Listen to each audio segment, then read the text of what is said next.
was fantastic. It was really interesting to learn about reputation management, both from the legal side, from the comm side, from the marketing side.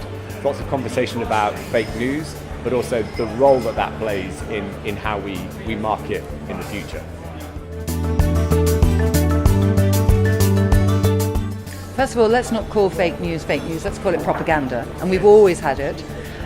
But what is interesting is the heightened awareness, and everybody talking about it post-Trump, has made people think about it more, and by thinking about it we can perhaps try and understand it, and in that way maybe we can defeat it.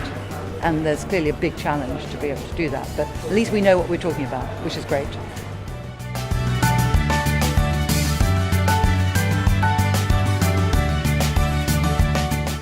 So I think we've seen reputation move from just being about corporate reputation, and which was really heavily influenced by financial results or by accountancy.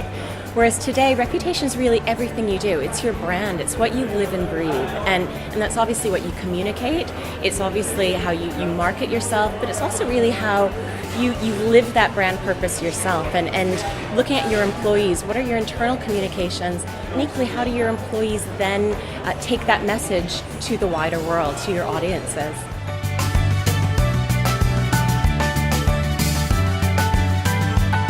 With regard to how consumers are connecting with brands, I think there's a real evolution taking place.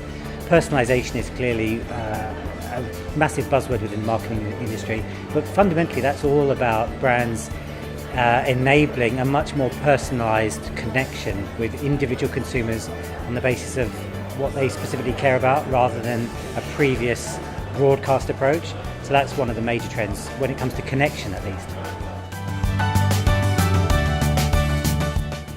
I think there's probably three areas which are quite important. So one is to plan for all the risks that could possibly be out there, but also look at the opportunities. The second is, once you've identified those risks and opportunities, and prepare for them. Do we need to have scenario planning in place? Do we need to know what teams allocated to it, and take a real look at what's important there? And the third area is actually actioning this. If the company's got a social purpose or it's got a message it wants to drive out, take steps to actually put that out there to all the key stakeholders so you can really capitalise on it and make sure your reputation is portrayed the way you want it to be.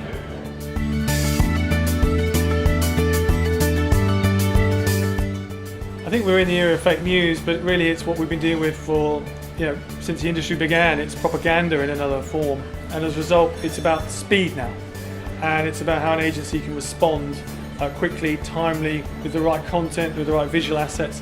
So it's this creative imperative I think now will set agencies and consultancies apart.